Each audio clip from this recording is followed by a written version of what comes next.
Wow, it is March 24th.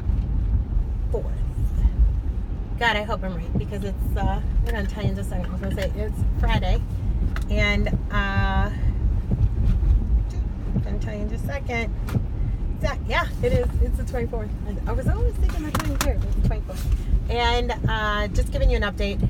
And I don't remember if the last one said, that weird text I got yesterday, found out it was my ex-husband. So I'm like a magnet for him because, I don't know, law of attraction, or just, I'm throwing good shit out there, or I'm getting ready to move to the next phase, that just all these last minute things are coming back to connect. I have no clue. I did have a good conversation, but the ex-husband, let me tell you, he sent that message, and he is a narcissist too, but he's a cute little baby narcissist. And what I mean is that I know what he's doing and the shit I need to say to get him to talk. A psychopath, I don't know. I don't, especially a criminally minded psychopath, not wired that way. But Jeremy, he's just like a cool little baby. And he said that it was him, but it was only after I texted him and said, hey, I got this message yesterday, and I also got these messages saying it was you.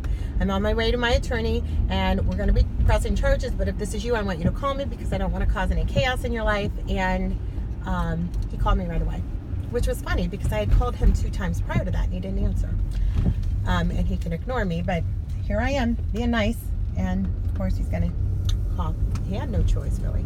So on the phone call, he said that he was out of the country. That's why he did it, which doesn't really freaking matter, because on the text I asked you if it was you or who you are 3 times, and you didn't tell me. That's an asshole move. That's what that's called, especially in the middle of what I'm going through and the stress that I'm under, that you send me a text message like that. And the reason why narcissists do it is because they like knowing that they're gaining some narcissistic supply. So I very much know that last night when he got on the internet and he saw that I posted on my Facebook feed and that everybody was kind of tilting towards Anthony, he was fine. He never reached out to correct and never said anything or tried to stop that. He was willing to let Anthony take that fall, remember? And it's funny because Anthony wasn't willing to take it and threw it back on him, so it's fine to see 2 narcissists fight with each other. But he admitted it was him, said that. I didn't call him out to say, hey, listen, you didn't tell me who you were 3 times. I just said, I was very upset because you had my children's name on there. And also, I didn't even deal with the fact that he said, who do you know in California? And he knows I have a sister there. So jerk move, big jerk move, asshole move, especially with what I'm going through and trying to, what makes him think that he could just step back in my life and text me like he knows me? And it's that narcissist, it's that superiority that they have, that grandioso, and then if they don't have that, then they get to take control. And so I told you, I was like in an ocean of narcissists. I mean, I was raised by one, I had friends that were one, and never again. I paid my time, I've done my dues, and I'm going to teach people this stuff now. So I let my attorney know that it was my ex-husband. She couldn't believe it. On the phone call with my ex-husband, he was like, I'm worried about you. And I was like, you know what, Jeremy, listen. The truth will set you free. It might take a while, but you know me. I said, when we were married, did I have any weird, creepy moments he has 3 boys, with our kids? No. I'm that person. I'm still that person. And I said, could you do me a favor? Could you tell me what is it that Anthony said to you back when this first happened that you wouldn't tell me because you were scared for my safety? And he said that I had slept with niggers, that he was worried for my safety because he knew that Anthony was going to call the press, that Anthony had bragged about how Jeremy paid my tax bill, which Jeremy did not pay it. The proceeds from the house paid a marital debt, is what that was. And nothing really, there was nothing there. But at the time, 6 months ago, he said that and did that so that he could keep control. And they gaslamp you. They don't tell you the full story. They don't give you all the information that you need so that your feet could be on solid ground. And that's exactly what he did back then, because what he shared with me was nothing. There's nothing significant. Now, should he have gone to, when my attorney called, to file a no contact so that would help me see a violation? Perhaps, but he didn't. And so he asked me, I said, you know what? I said, good will prevail over evil. It always does. I'm still the same Shar. My faith is unshakable. And that I'm going to walk on the stage that Anthony's created. And he said, when you walk on that stage, or write in a book or whatever. I don't remember exactly. Can you please not mention my name? Yeah, we're going to give them nicknames. I'm not going to do anything that's going to give these narcissists the opportunity to twist things and get more supply, demand, attention than they've already gotten. Because I've paid the pittance to not have to deal with that anymore. I'm not out to destroy anybody, obviously, because as soon as my ex-husband told me it was him, I did not go to the police department and file anything. My whole thing is I have a strange number texting me who knows my kids' names, not identifying themselves. Very, very unsafe feeling. If I didn't have all the other shit going on, this would affect anybody. And so that's off the plate now. I'm sure his mind is working on ways that he could twist the story more, but I don't really care. I just wanted to know who sent me the message. And I am glad that I know that it's now him and his dysfunction that he did that. And glad that's over. I also took down my Facebook page. And took down my Facebook page because when I was on the phone with my attorney, she said that she had ran into the DA downtown, and the DA had said that, you know, Anthony and his son now are using, they have a victim's advocate or a victim, yeah, they're getting aid and advocacy for victims, which just should infuriate anybody who's watching this, because the abuser has figured out a way to manipulate the system, and the system is now helping them. If this is happening to me, this is happening to other people. That is why I'm documenting this. So it was brought to his attention that I guess somewhere on Facebook I have said that the charges are going to be dismissed in 2 to 3 weeks and blah, blah, blah, blah, blah.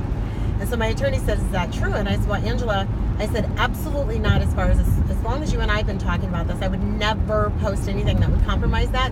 But before this moment, going back, absolutely.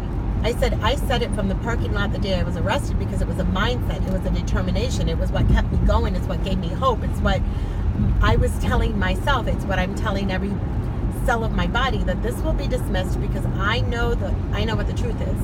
And I was walking the truth. And I know that this is going to keep going. And so are there some posts? Is there something out there that they can find and twist? Yes. And I also know, and I told her, I said, but you know what? I'll take my Facebook page down, because what I know is what they're looking for, they're going to find. From the beginning, I told the truth. And they twisted it in a way that enabled my abuser to continue abusing me and put me all over the news and do all of this damage that it's done. I told the truth. Okay? So, hell yes, I'm going to pull down my Facebook page with me being this close to the finish line. Because you know, if the idea or thought of the charges being dismissed, when that gets to Anthony and he finds out, he's going to be looking something fierce on trying to find a reason why it shouldn't. So I'm going to keep making these.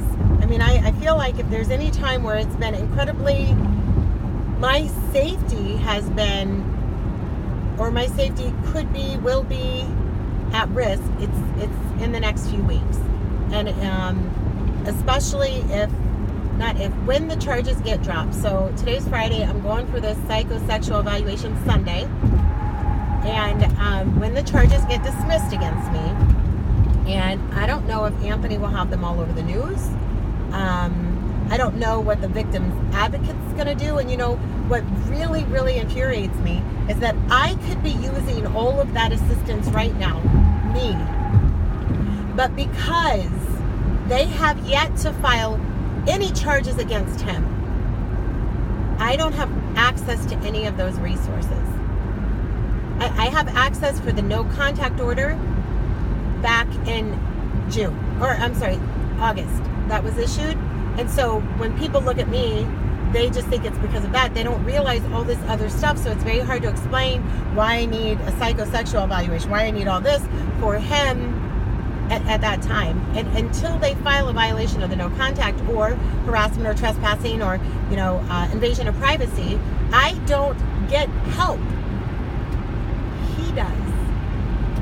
So I'm just so thankful that I could weather this storm. And I mean, it's not that I'm not getting worried or getting close to, I mean, the abundance is gone. I think we might be moving into begging mode soon. I know that it will end. My gut is calm about it. I know that this is just part of the process, and I trust it. Is it easy? It's not easy, but I have enough faith, history, and experience now to know that the big stuff gets taken care of, and I trust the process as long as I'm coming to the table with a pure heart, a clear mind, and with the intention of leaving people better than I found them, helping, then that's what will happen and come back to me. So I wanted to give this update. It's going to get into a very hostile time. Also like to note that Anthony's girlfriend was able to turn the fact around that phone number came from my ex-husband within an hour of her hour and a half. So I think she works at AT&T, and I think my ex-husband just had the bad luck of having AT&T as his cell phone provider too, and they were able to track that back to him, which is funny. I mean, it's not funny. It's truly not funny. I mean, just funny in the sense of the truth will set you free. And if you're doing shady shit, it may not catch up with you the first time, but eventually it will catch up with you. And of course it's going to catch up with me or him at this point in my story, because he's kind of fallen off the radar. He was doing crazy stuff back in the day, and there was balance back in the day too, when our divorce ended up being finalized. I mean, he was trying to bring my business in, get alimony and future growth off my business, and what he ended up having to do is we ended up having to pay the taxes on my business. And that pissed him off. Well, that's because he wasn't coming to the table with a clear mind, clear heart, and the utmost love for the other person involved, not putting yourself first. So it's kind of justice. And it may not be our, you know what, it's karma justice, not business justice. Business justice is what makes us pay fines and get traffic tickets and have to hire attorneys, but karma justice is universal law. That will find you. You cannot get away from universal law. You might be able to get away and get under the radar of Iowa law or United States law, but universal law will find you, because it all has to do with your energy. So this update, as I trust this more and more, I mean, it's almost now, there's times where I feel like I have an outer body experience when something big happens, where it's just watch the movie, watch the show, because I'm not in charge of this. I'm just choosing not to back down. And that's what God designed me for. My beginning was not to back down, and to still have a loving heart that wants to help and leave people better than you found them. So, and my Facebook page. Now, what I have to say is I'm slightly addicted to Facebook. So I have got an alter ego. Sarah Paisley is her name. So I've got to go through and friend a few people, and I'll probably end up keeping that for years and years and years and years and years, so people don't know who the heck I am, and I can have just real conversations, because I would imagine that my personal page will actually end up turning into some kind of a business page. So, or we'll end up shutting it down. I have no clue. I don't really care right now. It's shut down though. So that's the update. And so, from the beginning of this experience with Anthony, trying to get him to stop harassing me from the original, I didn't call the police. I wasn't trying to make it worse from him. I was trying to do what was best for him, reaching out to people that I know that could maybe help guide him and have him stop harassing me. And even that has been twisted into horrible things. And, gosh, I'm looking for, okay, I see it. And it's just, people will find what they look for. I've taken down my social media because I don't need any more drama right now. I just need this to go away. I got ex-husbands texting me and weird shit going on. So, that's today's update. And I'm getting ready to go meet a girlfriend for dinner. It's a neat story. And I am rewarding myself with a little girl time. So, after the week I've had, bring it on! So, I'll give you an update as soon as I know more. Bye.